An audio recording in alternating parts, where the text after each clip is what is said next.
जी हाँ दोस्तों, अगर आपके भी घर में 500 और 2000 के नोट रखे हुए हैं तो दोस्तों सरकार की तरफ से दो नए नियम लागू हो चुके हैं जो आपके लिए जानना बहुत ही जरूरी है, नहीं तो आपको बाद में काफी पछताना भी पड़ सकता है।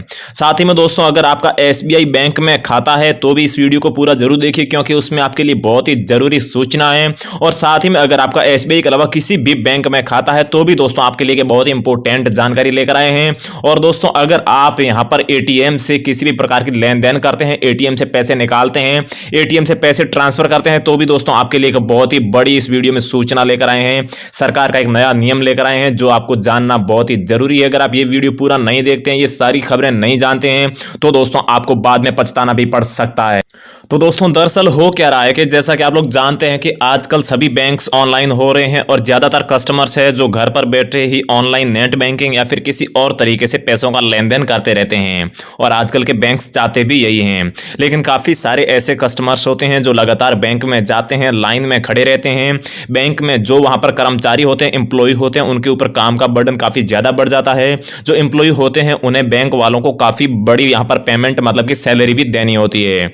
तो फ्रेंड्स इससे बचने के लिए बैंक ने यहाँ पर एक टोकन व्यवस्था निकाली थी, मतलब जिसके तहत यहाँ पर जो भी कस्टमर बैंक में जाएगा उसे एक टोकन देकर लाइन में खड़ा कर दिया जाएगा। जैसे ही उसका नंबर आएगा तो वहां पर उसका जो भी प्रॉब्लम है वो सॉल्व किया जाता है। लेकिन दोस्तों बैंक अब ये नहीं चाहती है। बैंक आने वाले हर ग्राहक को टोकन देती है और वो टोकन अपने पास में रखती है और उस टोकन से वहां पर वो हिसाब रखती है कि कौन सा ग्राहक एक महीने में कितनी बार बैंक में आया था।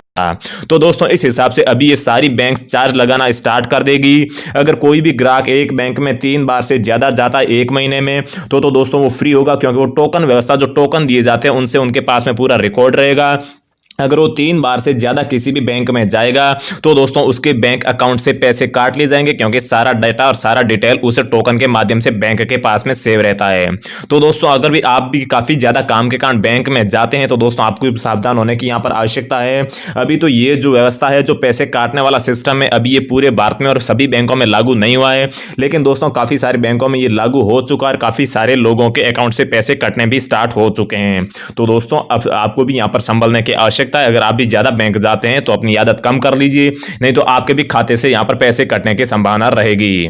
दूसरा बड़ा अपडेट कि क्या आपके घर में 500 और 2000 के नोट जमा करके रखे हुए हैं, तो दोस्तों ये आपके लिए बहुत ही जरूरी यहां पर खबर है, इसे आप जरूर देखिए। लेकिन दोस्तों आगे बढ़ने से पहले सरकारी गुरु चैनल को सब्सक्राइब करके बेल आइकन को जरूर प्रेस कर लीजिए। हम हमारे इस चैनल पर इसी प्रकार की इंपॉर्टेंट जानकारी लेकर आते रहते हैं। तो दोस्तों यहां पर आप देख सकते हैं कैश घर में रखने की लिमिट क्या है। तो दोस्तों कैश एक्सपर्ट बताते हैं कि घर में कैश रखने के लिए अभी तक कोई लिमिट तय नहीं की गई है। हालांकि घर में रखे कैश का सोर्स बताना अब जरूरी है। अगर कोई इसकी जानकारी नहीं दे पाता है तो इसे 137% तक पेनल्टी देनी होगी।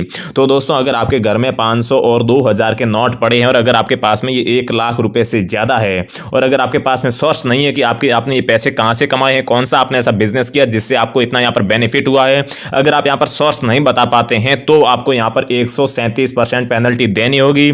मतलब कि ये 1 लाख रुपए आपके घर में रखे हुए हैं, इसके बदले में आपको यहां पर 1,30,700 रुपए की पेनल्टी देनी होगी। जी हां दोस्तों, आपने बिल्कुल सही सुना। अगर आप इसका सोर्स नहीं बता पाते हैं, आपने कौन सा बिजनेस किया है, कहां से इतने पैसे कमाए हैं, तो दोस्तों आपको यहां पर 137% तक पेनल्टी देनी पड़ सकती है, जिससे आप बर्बाद भी हो सकते हैं। तो दोस्तों अगर 500 और 2000 के कैश नोट घर पर रखे हुए हैं तो इसका रिकॉर्ड पूरा रखना आपको जरूरी है। उसके बाद में दोस्तों शादी में कैश को लेकर खर्च में भी आ चुके हैं नए नियम। कैश एक्सपर्ट गौरी चड्ढा बताती है कि शादी में कैश खर्च करने पर कोई लिमिट नहीं है। शादी में रकम के इस्तेमाल को लेकर नियम है। 2 लाख रुपए से ज्यादा एक व्यक्ति से खरीदारी की है तो ऐसे में इनकम टैक्स डिपार्टमेंट आपका नाम आ जाएगा और ऐसे में जरूरत पड़ने पर विभाग आपसे 100 से पूछ सकता है।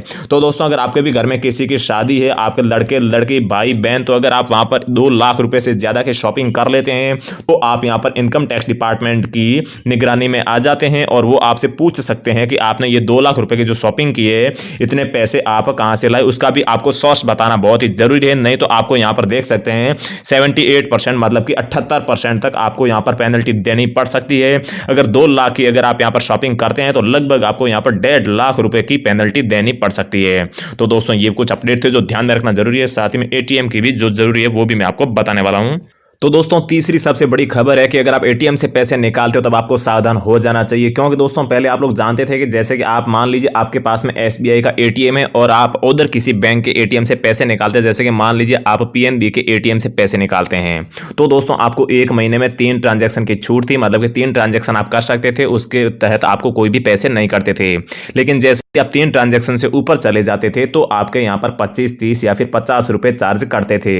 लेकिन दोस्तों अब सारी बैंकें इनमें भी परिवर्तन करने वाली है। अब जो ये 3 ट्रांजैक्शन है इन्हें घटाकर 2 ट्रांजैक्शन पर लाया जा रहा है। अब अगर आपके पास में एटीएम कार्ड है और अगर आप यहाँ पर ट्रांजैक्शन करते हैं अदर किसी बैंक के एटीएम से पैसे निकालते हैं तो 1 महीने में आप 2 बार ही निकाल पाएंगे। दोस्तों ये नियम अभी लागू नहीं हुआ है, लेकिन बैंकें जस्ट अभी इसके ऊपर काम कर रही है और कुछ चुनिंदा बैंकों में ये लागू भी हो चुका है। तो दोस्तों अगली बार अगर आप किसी दूसरे एटीएम से पैसे निकालने जाएं तो दोस्तों 2 से ज्यादा ट्रांजैक्शन नहीं करें। अभी तक तो आप 3 ट्रांजैक्शन कर सकते हैं, लेकिन आने वाले 6 से 7 महीने बाद आपके ये 3 ट्रांजैक्शन बंद होकर 2 पर आ जाएंगे। तो दोस्तों यही थी आज की खबरें। जय हिंद, वंदे मातरम।